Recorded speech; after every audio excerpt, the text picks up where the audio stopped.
필요한 부분만 읽도록 하겠습니다. 6장 1절 이제 산발락과 도비아와 아라비아 사람 게셈과 우리의 원수들 중 남은 자들이 내가 이미 성벽을 건축하여 그 안에 무너진 곳을 남기지 아니하였다는 것을 들었는데 그때까지는 내가 아직 성문에 문짝을 달지 못하였느니라. 산발락과 게셈이 내게 사람을 보내어 이르기를 오라 우리가 오노 평야의 마을들 중 어느 하나에서 함께 만나자 하였으나 그들은 내게 해를 끼치려고 생각하였더라. 내가 그들에게 사자들을 보내어 이르기를 내가 지금 큰 일을 하는 중이므로 내려가지 못하겠노라. 어찌하여 내가 그 일을 버려두고 너희에게로 내려가서 그 일이 중단되게 하겠느냐 하매 그럼에도 그들이 4번이나 이런 식으로 내게 사람을 보내되 내가 같은 식으로 그들에게 대답하였더니 그때 산발랏이 자기 종의 손에 봉하지 않은 편지를 들려 같은 식으로 5번째로 자기 종을 내게 보내며 그 편지에 쓰기를 이교도들 가운데 그 일이 알려졌고 가스무도 너와 유대인들이 반역할 것을 생각한다고 말하나니 그런 까닭에 너가 성벽을 건축하여 이 말대로 그들의 왕이 되려 하는도다. 또 너가 대언자들을 임명하여 예루살렘에서 너에 관해 선포하여 이르기를 유다에 왕이 있다 하게 하였으니 이제 이 말들대로 그 일이 왕에게 알려지리라. 그런즉 이제 오라 우리가 함께 의논하자 하였더라. 그때에 내가 그에게 사람을 보내어 이르기를 너가 말하는 것 같은 그런 일들은 내가 행하지 아니하였으며 너가 너의 마음속에 그것들을 꾸며 내느니라 하였으니 이는 그들이 다 우리를 두렵게 하며 이르기를 그들의 손이 약하게 되어 그 일을 그치고 그것을 이루지 못하리라 하였기 때문이라. 그런즉 오 하나님이여 이제 내 손을 강하게 하옵소서. 그 뒤에 무에다벨의 손자요 들라의 아들인 스마야가 갇혔기에 내가 그의 집에 가매 그가 이르기를 그들이 너를 죽이러 올 터이니 우리가 하나님의 집에서 성전 안에서 함께 만나고 성전의 문들을 닫자. 참으로 그들이 밤에 와서 너를 죽이라 하길래 내가 이르기를 나 같은 자가 도망하리요 나 같은 자로서 성전에 들어가 자기 생명을 구하고자 하는 자가 누구이리요 나는 들어가지 아니하리라 하였느니라. 오늘 9절까지 보겠습니다. 같이 기도하시겠습니다. 하나님 오늘 주님께서 이 말씀 가운데 함께 하시고 또 저희들 주님께로 이끌어 주옵소서. 오늘 여기서 영적 지혜와 분별력을 가질 수 있도록 또한 도와주옵소서. 이 시간을 주님께 의탁하며 우리 주 예수님의 귀한 존함을 받도록 기도합니다. 아멘.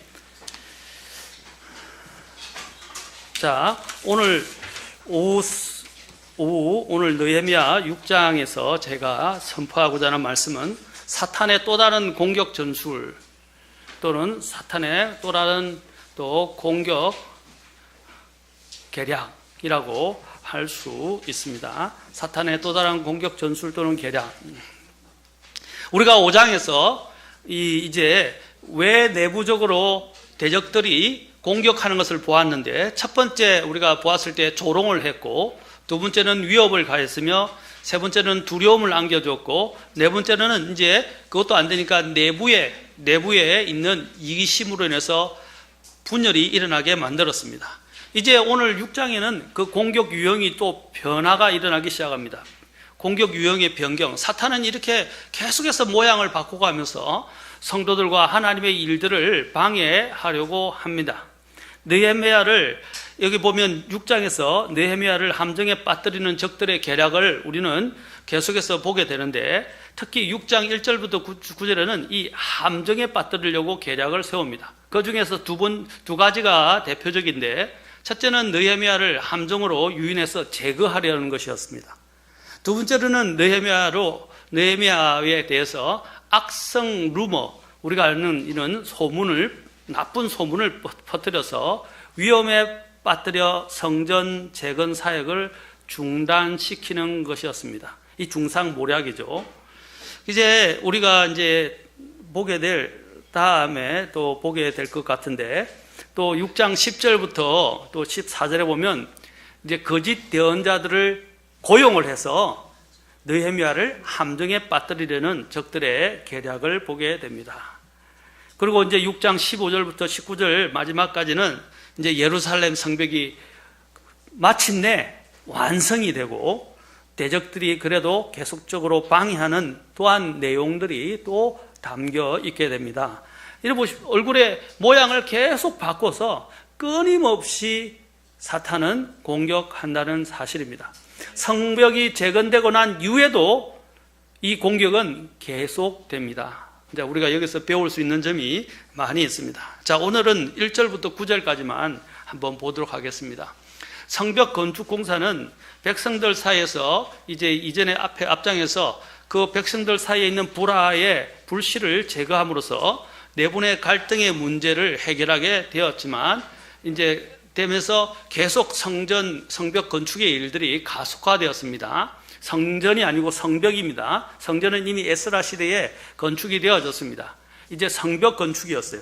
백성들은 다시 일터로 돌아왔지만 이제는 외부의 적들이 한층 더 강력한 방법으로 이제 공격을 감행하기 시작했습니다. 모든 성벽 공사의 이 진행 사항이 계속적으로 대적들에게 보고되어졌습니다.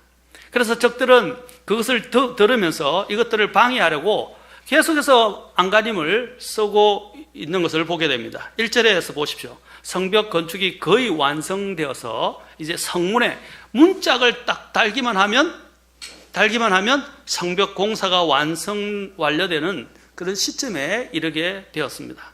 그런데 이렇게 하나님의 왕국의 일이 완성되어 갈수록 대적들의 방해는 더 극심해진다는 것을 우리는 명심해야 합니다. 계시록 12장 12절에 보면 자, 사탄이 어떻게 합니까? 사탄이 자신의 때가 얼마 남지 않은 걸 알고 어떻게 해요? 더욱 크게 진노해서 이제 땅으로 내려가서 막 본격적으로 일을 벌이게 되는데 이때가 언제냐? 이제 적그리스도가 본격적으로 나타나서 그렇죠? 적그리스도가 이제 일을 행하게 됩니다. 자, 이게 전 3년 반 이후에 일어날 일인데 이제 사탄이 어떻게 해요? 자기 때가 얼마 남았으니까 막 더 분노한다는 거예요. 더 진노한다는 거죠. 마찬가지로 하나님의 일들이 되어 갈수록 사탄은 자신의 시간이 점점 촉박할수록 더 발악을 하면서 이 하나님의 일들을 방해하고 또 성도들을 믿음에서 떠나게 하고 믿지 않는 자들을 더 많이 미혹하여 점점 더 지옥으로 끌고 가려고 안간힘을 쓴다는 사실입니다. 우리가 이럴 때일수록 우리는 하나님의 일을 맡고 있는 성도들로서 바로 이러한 일들에 대해서 방심하지 말고 경계를 늦추지 말고 마지막 그 하나님이 맡기신 사역들이 완수될 때까지 인내하면서 이 대적들의 방해를 물리쳐야 합니다. 이런 때 이 공격 유형이 이렇게 자꾸 변화가 오고 더 악랄해지고 더 구체화되게 되는데, 자, 오늘 보면 그들의 공격 목표를 이제 전반적인 유대인들이 이 사역을 중단하는 목표는 거대한 목적은 있어요. 목표는 있지만 그 중에서 어떻게 이것을 더 구차해서 이제 타겟을 더 세밀하게 정밀 타겟을 하려고 타겟을 정한다는 거예요. 그 타겟이 누구였냐? 느헤미야의 지도력 상실입니다. 자, 바로 느헤미야의 지도자인 느헤미야를 공격하기 시작했어요. 그래서 산발락과 그의 부하들은 유다 백성의 지도자인 느헤미야를 넘어뜨리려고 공격하는데 주안점을 두기 시작했습니다. 그래서 오런 위어스비 목사님은 하나님의 백성들은 하나님의 종들이 매일 직면하는 특별한 유혹과 시험들을 결코 의식하지 못한다. 중요한 말을 했습니다. 하나님의 이 사람들이 하나님의 종들, 곧 사역자들 이야기하죠. 지도자의 급에 있는 사역자들이 매일매일 직면하는 특별한 유혹과 시험들을 의식하지 못한다는 거죠, 결코. 영적 지도력이란 귀한 것이다 라고 이야기했어요. 여러분, 우리가 이야기하죠. 옛날에 전쟁을 벌일 때 가장 정력에서 승리하는 빠른 길은 뭐였죠? 옛날에는 먼저 장군들이나 장수들이나 왕이 앞서 나갔어요. 옛날에는요. 뒤에서 진두지휘하는 적도 있지만 대개 다 특히 서양 쪽에서 보면 앞서가서 진두지휘를 하면서 본을 보여줬다 이 말입니다. 그래서 가장 타겟을 먼저 삼는 게 뭐냐면 적의 장수를 죽이는 거예요. 적의 그 왕을 죽이는 거예요. 그래서 저기에 왕이나 장수를 죽이면 그들의 사기가 바로 떨어지게 되고 그들이 혼비백산에서 도망가게 돼요. 그래서 어떻게든지 심지어는 그래서 이제 변장수를 써서 마치 왕이 밑에 있는 하급 병사인 양 옷을 받고 있기도 하고요. 그런데 이미 그 얼굴에 노출되어서 알고 밀고가 되어져서 이미 알고 또 노리는 경우들도 많이 있었습니다. 이순신 장군이 화살에 맞아 죽고 갈 때도 어떻게 했어요? 나의 죽음을 적에게 알리지 말라. 그래서 여러분 무슨 해전이죠? 마지막 해전? 명량해전인가요? 마지막 해전에서 승리를 할 수 있게 된 것입니다. 여러분 항상 적들이 노력이 뭡니까? 적의 장수, 그렇죠? 대적의 장수인 것처럼 여기 사탄이 노리는 것도 이제는 집중 타겟으로 삼았던 것이 무엇입니까? 바로 느헤미야의 명성이었다는 것입니다. 느헤미야의 간정이었다는 것입니다. 자, 느헤미야를 함정에 빠뜨리는 이 적의 계획을 우리는 1절부터 4절에 먼저 보게 되는데 느헤미야를 함정으로 유인해서 제거하려는 것이었습니다. 원수들은 전략을 바꾸어 지도자 느헤미야를 공격하면서 4번이나 이제 사람을 보내어 느헤미야를 만나자고 했습니다. 마지막 5번째는 5번인데 총 마지막 5번째는 또 다른 내용을 가지고 다루고 있기 때문에 먼저 이 4번 한 사실에 대해서 생각해 봅시다. 느헤미야를 해하려는 이 업무자들은 사마리아 총독 산발랏과 아라비아 사람 게셈이라고 1절에서 이야기하고 있어요. 산발랏은 느헤미야에게 어느 평야로 오라고 그랬어요? 오노 평야에서 만나자고 초청했다. 제가 수요일에 한번 설교를 한 적인데 오노 평야에서 만나자고 적들이 타협안을 제시했습니다. 이 오노 평야는 학자마다 이견이 있으나 대략 예루살렘 북서쪽에서 한 40km 정도 떨어진 곳으로 블레셋과 유다와 사마리아가 교차되는 지점으로 이렇게 알려지고 있습니다. 약간의 중립지대죠. 각 것이 교차되니까 서로 이렇게 견제하면서 함부로 하지 못하는 아마 지역이었던 것 같아요. 거기에 한 마을에서 만나자고 이야기를 했어요. 그들은 그곳 평야의 한 마을에서 협상하고 제안을 했는데 그들이 바로 이 느헤미야를 그때 테러하려는 계획을 세웠던 것입니다. 그러나 느헤미야는 어떻게 했습니까? 일말의 여지도 없이 단칼에 거절했습니다. 뭐라고 거절했습니까? 노라고 해서 거절했죠. 오노 평야인데 이걸 재밌는 영어로 보면 영어도 노거든요.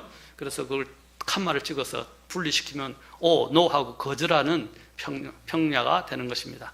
우리도 사탄이 제안할 때 타협안을 특히 제안할 때 이 사탄이 타협안을 많이 제시하거든요. 오늘날 교계가 타락하게 된 이유가 뭔지 아십니까? 여러분 순수했던 기독교가 초대 시대의 기독교가 왜 타락하게 된지 아십니까? 로마 카톨릭 로마와 그렇죠? 로마와 타협을 해서 로마 카톨릭이 된 거예요. 우리가 왜 로마 카톨릭이라냐면 로마의 그 왕정과 기독교가 타협을 해서 그 기독교를 박해할수록 어떻게 해요? 더 번성하게 되고 더 세력이 강해지니까 어떻게 하냐면 밖으로 드러내서 그 기독교의 지도자들을 정부 요직에 앉히는 거예요. 그리고 기독교를 공인하는 것처럼 하는 것입니다. 그러나 기독교를 공인하기 위한 게 아니라 기독교를 이용하여 정치적으로 안정을 시키려는 목적이었어요. 그래서 그것을 콘스탄틴 황제가 이루게 되었던 것입니다. 그래서 콘스탄틴 황제가 실제로는 첫 번째 교황이나 마찬가지. 그래서 정교가 하나가 되면서 그들이 이 기독교 탄압하면 할수록 번성하던 이 기독교를 타협을 통해서 이제 그들이 이 제국을 장악하게 되어서 번성시키려고 했던 것입니다. 여러분, 기독교가 이때 그들의 탄압에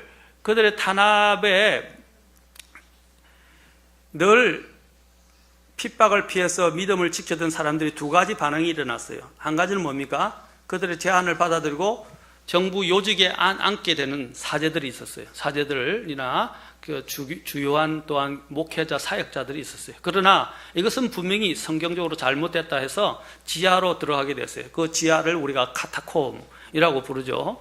이 카타콤이라는 지하에 이제 여러 가지 문양 표시들이 나타나기 시작하죠. 물고기 모양부터 시작해서 여러 가지 자신들만이 사인을 주고받는 형태로 이제 언어를 만들어기 시작했다는 것입니다. 그래서 그 표식을 보고 서로가 지하 교회에 있는 기독교인임을 서로 인식하기 시작했죠. 자, 그렇게 해서 두 가지. 하나는 타협해서 그들과 함께 제휴하게 돼서 공개적으로 좋은 자리를 차지하게 된 사람들이 있는 반면, 또 하나는 뭡니까? 이제 숨어서 계속해서 핍박을 견디고 성경을 필사하고 선포하던, 전해주던 사람들이 있었다는 사실입니다. 오늘 이 느헤미야에게도 다가온 것이 무엇입니까? 사탄은 타협안을, 대적자들을 통해서 타협안을 제시하게 되었습니다. 4번이나 초청이 왔는데 그는 매번마다 거절했습니다. 두 번째 초청 협상 제안이 왔을 때, 두 번째로 왔을 때 그는 이유 있는 거절을 했어요. 우리도 마찬가지예요. 명백한 이유가 있어야 됩니다. 그 이유가 뭡니까? 그는 뭐라고 그랬어요? 자, 3절에서 이야기합니다. 내가 그들에게 사자들을 보내어 이르기를 내가 지금 큰 일을 하는 중이므로. 뭘 한다고요? 하나님 일보다 더 큰 게 어디 있어요? 맞습니까? 여러분, 우리가 믿음을 지키는 일도 마찬가지예요. 특히 믿음을 지키는데 가장 우리를 곤란하게 만드는 사람들이 누구냐면 우리 가족이에요.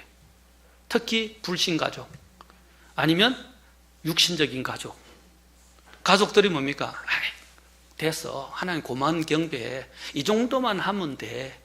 여러분, 파라오가 이스라엘 백성을 인도하는 모세에게 제안했던 게 그거 아닙니까? 예? 뭐예요? 멀리 가지 말라, 오늘만 갔다 와, 하루만. 계속해서 타협안을 제시하라는 거예요. 여러분, 그런 타협안이 그럴싸하게 보입니다. 마치 우리를 위하는 것처럼 들립니다. 그러나 모세는 어떻게 했어요? 하나님의 부르심이 명확했어요. 하나님의 말씀의 명령이 명확했어요. 그는 그 명확한 말씀대로 그냥 순종했습니다. 파라오의 말을 듣지 않았다고요. 마찬가지 느헤미야도 그들의 협상 제안이 굉장히 그럴싸해 보였지만 그는 어떻게 했습니까? 바로 내가 지금 큰 일을 하는 중이므로 내려가지 못하겠노라. 그리고 어찌하여 내가 그 일을 버려두고 너에게로 내려가서 그 일이 중단되게 하겠느냐. 그들의 속셈을 간파한 거예요. 곧 일이 한시라도 중단되게 만드는 거예요. 우리는 한시라도 빨리 이 일을 이룩해야 합니다. 그렇죠? 완수해야 됩니다. 그런데 사탄은 하루라도 일을 못하게 하려고 어떻게 해요? 방해를 한 것이에요. 그래서 중단되게 하려고 했던 것입니다. 하나님의 사람은 죄인들의 계획대로 걷지 않습니다.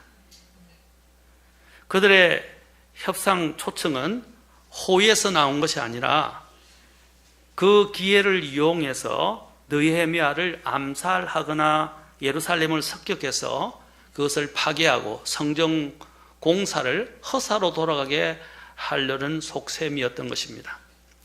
여러분, 우리 그리스도인들은 죄인들의 계획대로 걷지 않습니다. 제가 누누이 말씀드리지만 여러분들이 영적인 하나님의 일들에 대해서 분별력을 가지려면 믿지 않는 세상 사람들에게 조언을 구하는 것을 가급적 삼가하십시오. 그들이 절대적으로 틀렸다고 하는 건 아니지만 하나님이 때로는 그들을 이용하실 수도 있어요. 요나처럼. 그러나 요나는 도망가다가 하나님이 그들에게 하도 그가 말을 듣지 않으니까 믿지 않는 사람을 통해서 그에게 경고하신 거예요. 그것을 본보기로 삼지 마세요. 폭풍우를 보내셨잖아요. 그런데 우리가 항상 일에 문제가 있을 때는 항상 영적인 사람들에게, 여러분들의 영적인 부분에 있어서 조언을 해줄 사람들에게 찾아가십시오. 찾아갈 때도 내가 이미 계획을 다 세워놓고 또 내가 이미 결론을 다 내놓고 이것을 하겠다고 딱 뜻을 정해놓고 찾아가지 마세요. 이건 잘못된 거예요. 일을 결정하기 전에 먼저 찾아가세요. 하나님께 먼저 묻고, 그래도 확신이 서지 않으면 성령님의 인도를 구하면서 영적인 사람들의 조언을 구하십시오. 시편 1편 1절에서 뭐라고 그랬어요? 복이 있는 사람은 뭐라고 그랬어요? 복이 있는 사람은 죄인들의 계획대로 걷지 않는다 그랬어요. 여기서 보면 킹제임스 성경에서는 walketh in, 그렇죠? 자, 불경건한 자들의 계획대로 걷지 아니한다고 그랬어요. 처음에. 자, walketh in, 불경건한 자들의 보면 카운슬이라고 되어 있어요. 카운슬은 계획도 되지만 그들에게 조언을 구하고 그들과 상담하는 것까지 포함하는 거예요. 그렇죠? 상담을 통해서 그들의 조언을 듣는 걸 말하는 겁니다. 그래서 그 조언의 계획대로 어떻게 워커스 인, 그 속에서 걸어가지 않는다. 제일 첫 번째 걸음이 뭐예요? 불경건한 자들의 계획에 귀를 기울이지 말라 이 말입니다. 대단히 중요한 원리입니다. 그런데 많은 우리가 믿음 생활하면서 이 원리를 무시한다는 것입니다. 자, 그래서 경건치 아니한 자들의 계획대로 걷지 아니하고, 자, 타협하는 계략은 성도들에게 아주 빠지기 쉬운 사탄의 함정이자 올무입니다. 그래서 워런 위어스비 목사님은 이렇게 말합니다. 재밌는 말을 했습니다. 잘 들으세요. 잘 들으세요. 어떤 때는 오전에 들고, 어떤 때는 오후에 들고, 어떤 때는 하루에 매주마다 이렇게 번갈아 가면서 조시는 분들이 계시더라고요. 자, 워런 위어스비 목사님은 뭐라고 그랬냐면, 적의 미소를 조심하라. 적의 미소를 조심하라.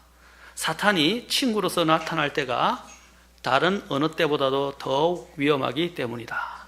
아주 여기는 뭐 화해의 제스처를 취한 거잖아요. 그렇죠? 내가 너희들 일을 도와주겠다라는 식으로 지금 접근한 거예요. 그래서 만나자. 그래, 그 일을 논의하자라고 이야기한 거예요. 그러나 그들의 속셈은 너의 멸을 제거하는 것이었어요. 여러분, 항상 사탄은 그럴싸한 타협한, 마치 우리를 위하는 것처럼, 파라오가 제안했을 때도 뭐라 했어요? 너희 어린 것들은 멀리 못 가니까 어린 것들과 가축들은 남겨놓고 가라 그랬어요. 그렇죠? 마치 어린 것들을 위하는 것처럼 이야기했잖아요? 예? 네. 그러나 그의 속셈은 어린 것들을 위한 게 아니라 그것 때문에 다시 돌아오게 해서 계속 자신들의 노예로 남아있게 하기 위한 것이었어요. 사탄은 아주 우리를 위한 것처럼 그럴싸하게 포장해서 이야기하지만 절대로 그들의 속셈은 믿으면 안 됩니다. 속지 말아야 합니다. 그래서 마지막 날들에 일어나는 일 중에 하나가 뭡니까? 하나님의 백성들, 심지어는 선택받은 자들까지도 속임을 당한다는 거예요. 여러분, 분별이 있는 사람들까지도 속는 일들이 일어나고 있습니다. 여러분, 사사기에 보면 한 젊은 대언자가 어떻게 해요? 주님의 말씀의 명령을 받아서 왕에게 대언하러 갔다가 어떻게 해요? 한 늙은 대언자를 만났는데 그 늙은 대언자가 거짓말로 그를 속였어요. 그래서 결국 그건 어떻게 해요? 하나님의 대언을 직접 말씀하신 대언보다 늙은 자의 그 거짓 대언을 받아들여서 그가 우회하는 길을 택했다가 어떻게 해요? 죽임을 당해서 사자의 밥이 됩니다. 여러분, 이것은 무서운 일이에요. 특히 사탄이 사용하는 말 중에 뭡니까? 중에서 이런 말을 합니다. 사탄도 기록되었으되, 하나님의 말씀을, 어설픈 하나님의 반쪽짜리 말씀을 인용해서 우리를 유혹한다는 게, 이 이단들이 하는 방식이잖아요. 이단들도 성경을 사용해요. 이단들도 예수님 믿는다 그래요. 로마 카톨릭도 예수님 이야기해요. 결국 어디로 갑니까? 마리아에게 가고, 그렇죠? 사제들을 믿고, 또 그들은 여러 가지 선행이나 행위들을 통한 구원을 가르치지 않습니까? 여러분, 조심하셔야 돼요. 이단의 뜻이 뭐라고 그랬어요? 끝이 다르다 그랬잖아요. 끝이 다르다. 처음은 우리에게 나왔으나 그들의 끝이 다른 거예요. 그래, 하나님의 성도들은 세상을 살아가면서 죄와 불의와 타협하자는 유혹에 넘어가서는 안 됩니다. 죄와 불의와 싸우되 뭐라고 그랬어요? 성경 히브리서 12장 4절에는 죄와 싸우되 피 흘리기까지 대적하여 싸우는 자세가 필요하다고 그랬어요. 피를 흘리기까지 해야 한단 말입니다. 사생결단하고 싸워야 돼요. 대충 우리는 이런 적들과 싸울 때 그냥 대충 싸우려고 그래요. 그러면 우리가 그 올무에 빠집니다. 함정에 빠집니다. 그렇죠? 내 지략을 믿으면 안 되고, 특히 믿지 않는 자들의 그 조언에 귀를 기울이면 안 돼요. 제발 여러분들이 이럴 때 여러분 필요한 사람이 영적인 사람들이나 영적인 지도자들이나 목회자들에게 꼭 와서 좀 물으세요. 이전에는 이사를 할 때도, 직업을 구할 때도, 사업을 할 때도 목사님을 초청하고 예배를 드리고 기도하고 조언을 구하고 했었어요. 물론 기성교단교회 일반 목사님들 중에는 그런 걸 통해서 신방비를 받고 막 하기 위해서 막 쫓아다니는 분도 있는데, 제가 나쁘게 여기서 죄송하지만 우리 그래도 침례교회 목사님들이나 독립침례교회나 성수침례교회는 안 그러잖아요. 제가 신방한다고 돈을 받은 적이 있습니까? 그건 당연히 마땅히 목회자로서 해야 할 일인데, 그렇죠? 저도 돈 받을까요? 갈 때마다? 신방비 받을까요? 짭짤해요. 죄송합니다. 좀 극단적인 말이지만 수입 짭짤해요. 그래서 대신방, 매일마다 대신방, 소신방 막 하는 거예요. 심지어는 병원에 입원해 누워 있는데 이번에도 병원에 가면 병원에서 목사님 오셨다고 말씀 전해줬다고 병원에서 누워 있는 환자가 신방비를 줘요, 목사님한테. 저는 오히려 갖다 주는데요. 자, 제가 그런 게 아니라 성경적인 목회자들은 항상 양들을 위해서 기도하고 준비합니다. 물론 세상에 있는 세속교회의 목사님들이 다 그렇다는, 기성교단교회의 목사님들이 다 그렇다는 건 아니에요. 순수한 분들도 계세요. 그들은 그것들이 전통화되어 있어요. 관습화되어 있단 말입니다. 자, 우리가 싸울 때 어떻게 됩니까? 죄와 싸우되 피 흘리기까지 대항해야 합니다. 우리는 사탄의 유혹과 위협이 끊임없이 닥친다 할지라도 하나님을 의지하면서 굳건하게 서서 맡은 바 본분과 사명을 감당하고 완수해야 합니다. 자, 우리가 볼 때 예수님께서는 어떻게 하셨어요? 예수님께서도 사명을 완수하셨어요. 요한복음의 강조점이 뭡니까? 요한복음이 예수님이 하나님 아들이심을 이야기하지만 요한복음은 또한 예수님께서 그 사역을 어떻게 완수했는지에 대해서 또 항상 주안점을 두고 말하고 있어요. 그래서 예수님께서 요한복음은 내가 하나님의 뜻이 무엇인지를 밝히시면서 또 요한복음 17장 4절에 보면 예수님께서 내가 아버지를 영화롭게 하였사오니 곧 내가 아버지께서 내게 하라고 주신 일을 끝마쳤나이다. 아멘. 자, 사탄은 뭐 한다고 그랬어요? 항상 끝마치지 못하게 하려고 한다고 그랬죠. 그 일을 중단하게. 그러나 예수님은 항상 뭐랬어요? 내게 아버지께서 내게 주신 일, 그 일을 내가 나중에 요한복음 17장에서 끝마쳤다라고 말합니다. 그러면서 그 끝마치는 실제적인 그 일들을 십자가에서 행하시면서 또 요한복음 19장 30절에서 예수님께서 뭐라고 말씀하셨어요?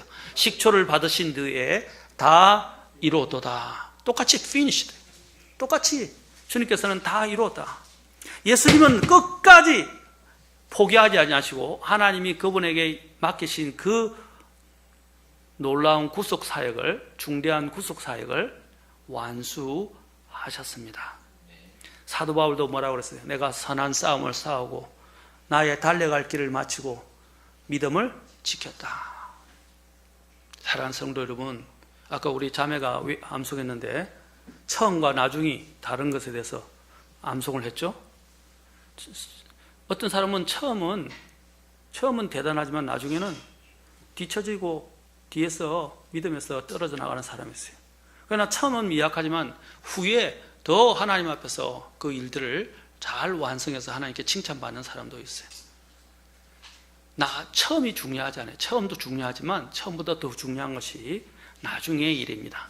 주님께서는 너희가 육체로 시작했다가 뭐랬어요? 성령으로 시작했다가 육체로 끝마치려냐라고 물으셨어요. 어떤 사람들은 성령으로 시작했는데 주님 안에서 첫 출발을 잘했는데 나중에는 육체로 끝마치는 사람들이 있어요. 오늘 느헤미야는 어떻게 했어요? 이 중대한 사역을 끝내겠다.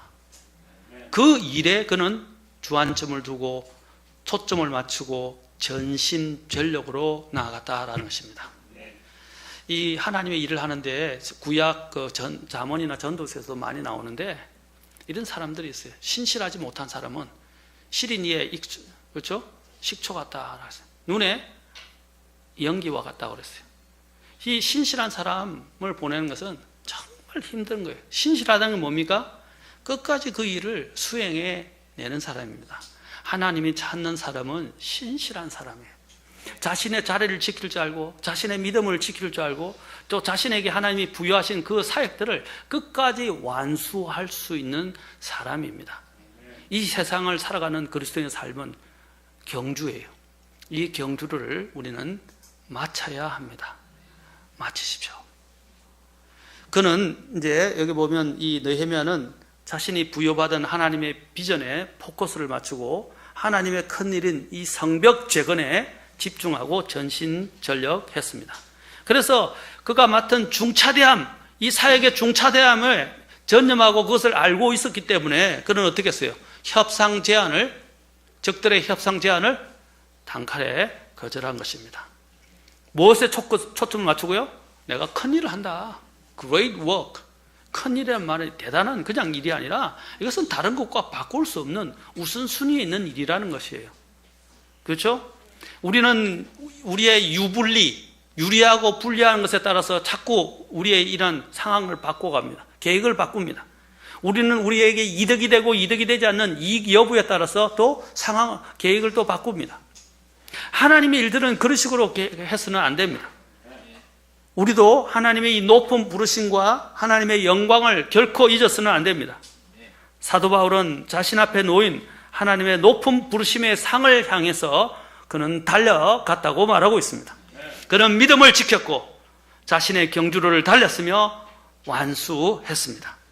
하나님의 이 왕국의 일을 맡은 일꾼들인 우리들도 개인적인 부귀영화를 생각해서는 안 되고 오히려 자기를 희생해서라도 기꺼이 희생해서라도 하나님의 왕국과 복음과 교회의 유익을 위해서 일해야 합니다. 대적들의 유혹은 여기서 보면 그냥 한 번으로 그치지 않았어요. 몇 번이나 했다고요? 총 4번 외에 또 한 번 돼서 5번이나. 자, 이것은 뭘 말해주는 것입니까? 5절에 보니까 5번이나 계속되는 것을 보게 돼요.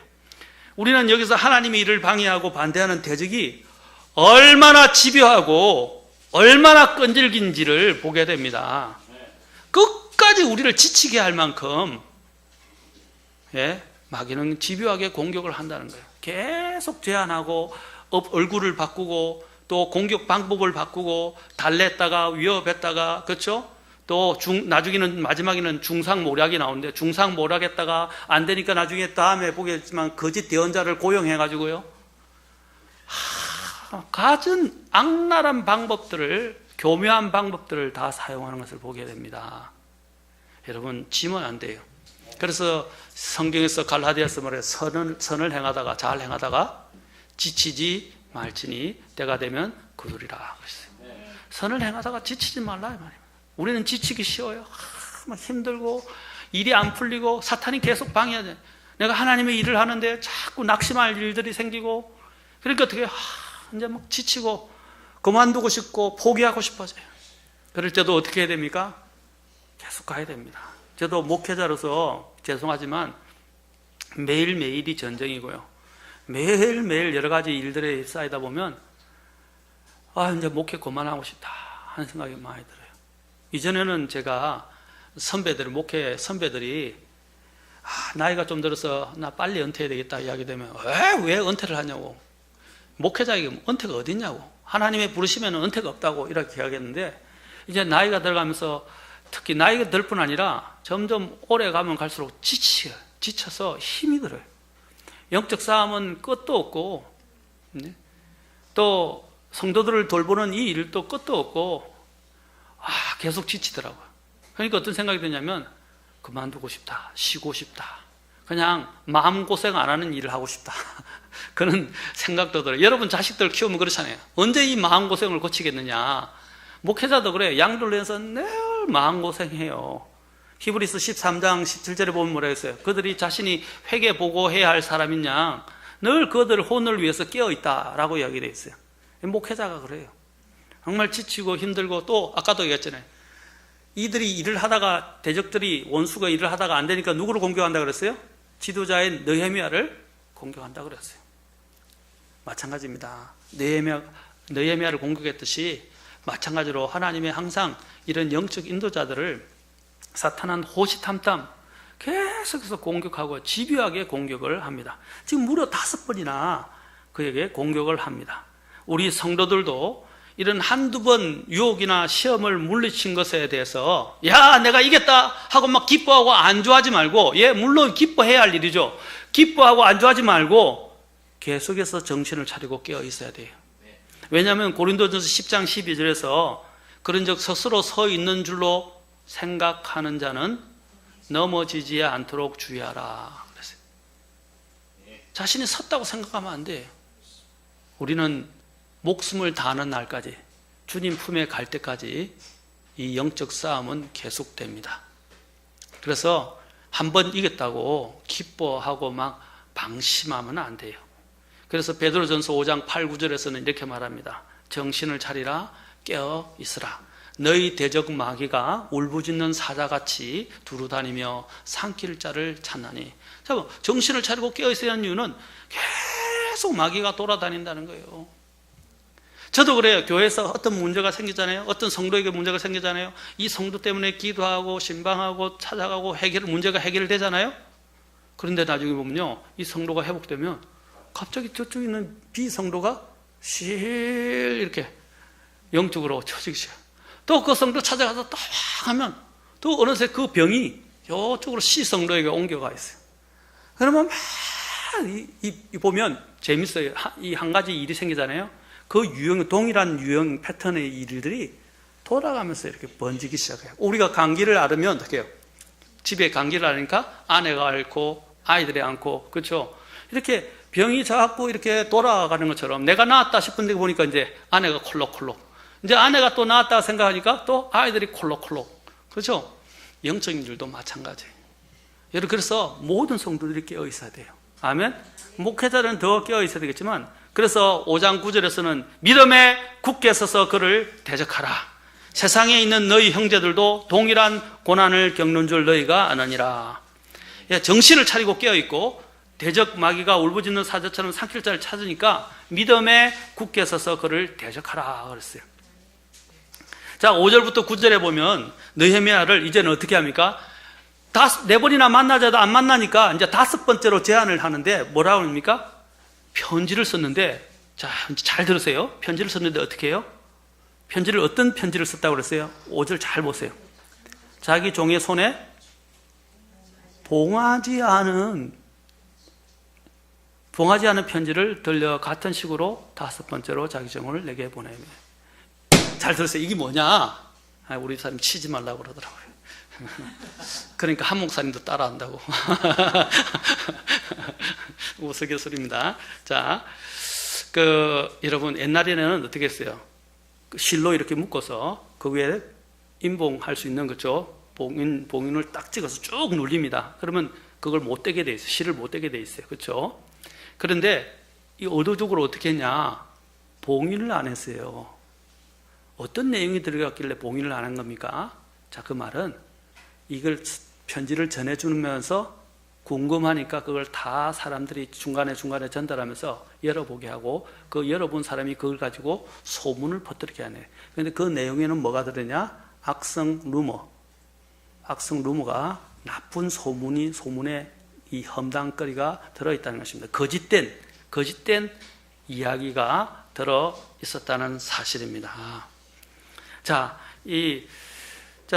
그래서 백성들에 대해서 그는 느헤미야와 그의 백성들에 대해서 중상모략으로 가득 찬 봉해지지 않은 편지를 전달했던 것입니다.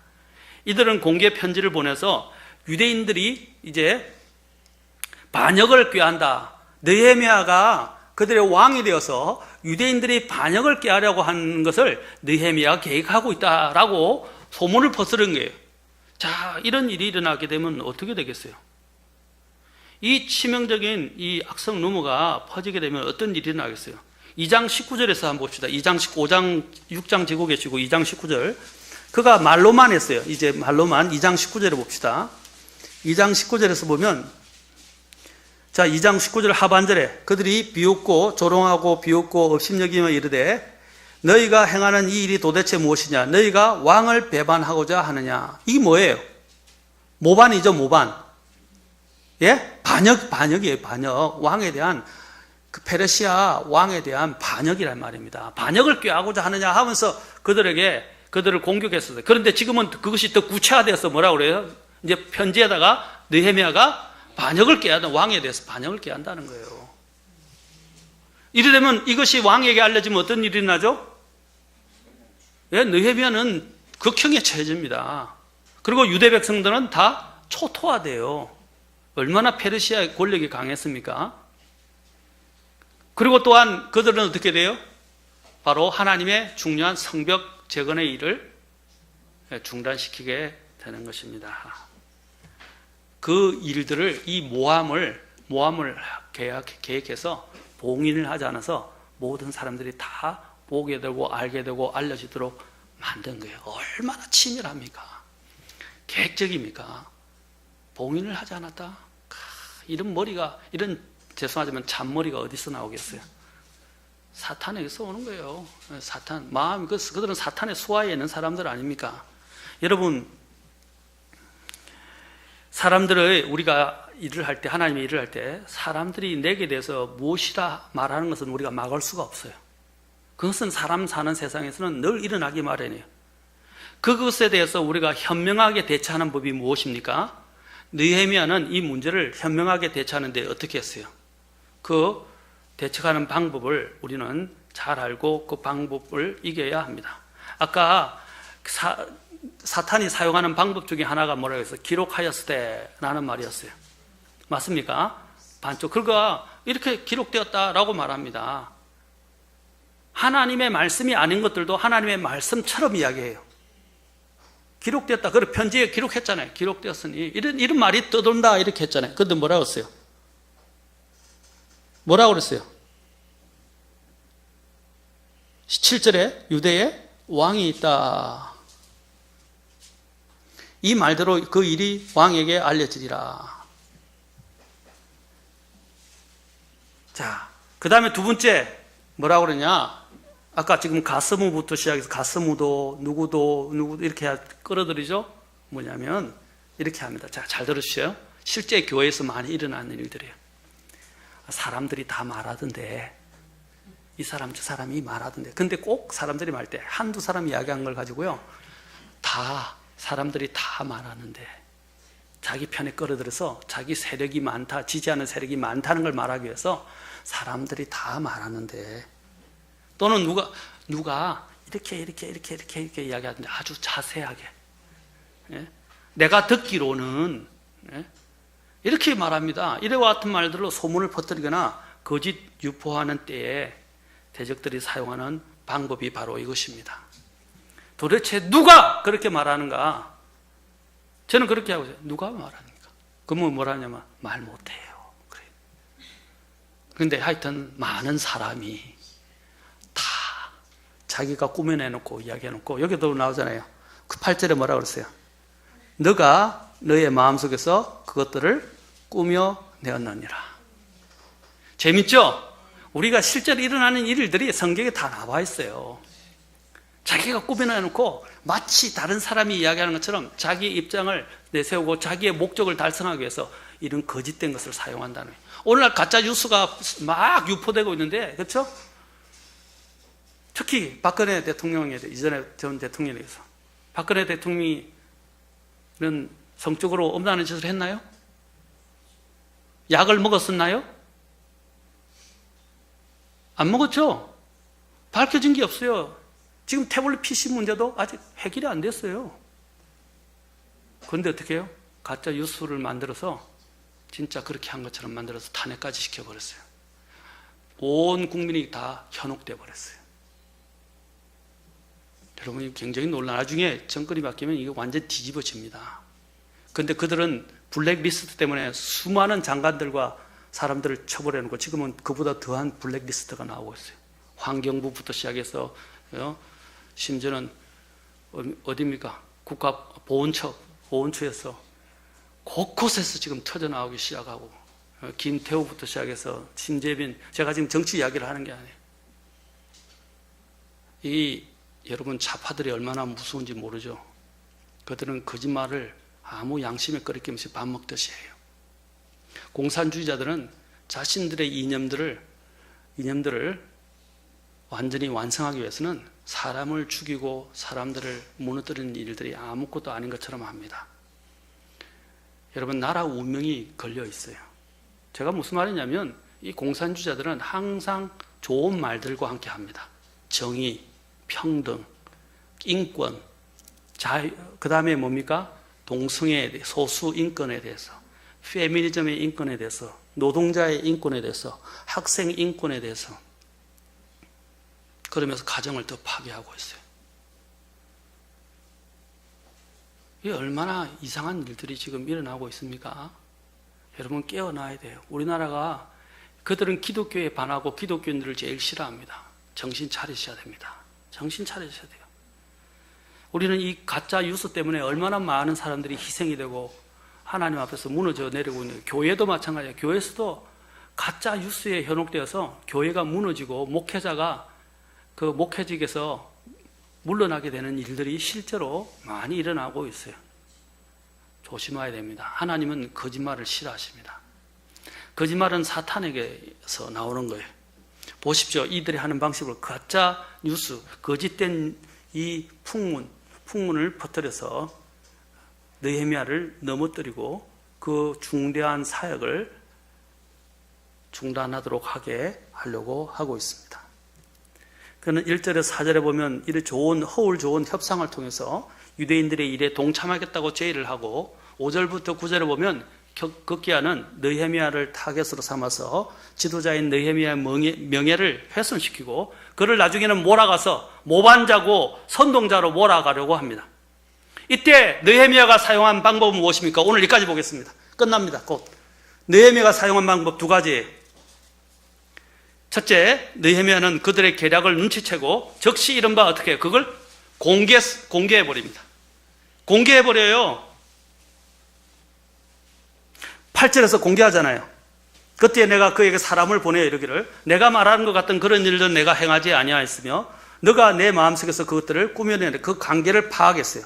그러면서 이는 그들이 다 우리를 두렵게 하며 이르기를 그들의 손이 약하게 되어 그 일을 그치고 그것을 이루지 못하리라 하였기 때문에 그런즉 오 하나님이여 이제 내 손을 강하게 하옵소서. 이러한 거짓말을 반박하고 물리칠 수 있었던 것은 그가 하나님께 대한 믿음과 그가 살아온 삶의 간증과 그의 성품이었습니다. 두 번째로 그가 한 것은 무엇이었습니까? 기도했다는 거죠. 9절에 뭐가 나오죠? 그가 이런 일을 당했을 때 뭐라고 기도하죠? 오 하나님이여 이제 내 손을 강하게 하옵소서. 여러분, 느헤미야의 이 평판을 무너뜨리려고 했지만 지금까지 느헤미야가 해온 걸 보시오. 백성들 앞에서 그가 어떻게 했어요? 아무 총독으로서 녹도 받지 않았다고 그랬죠? 예?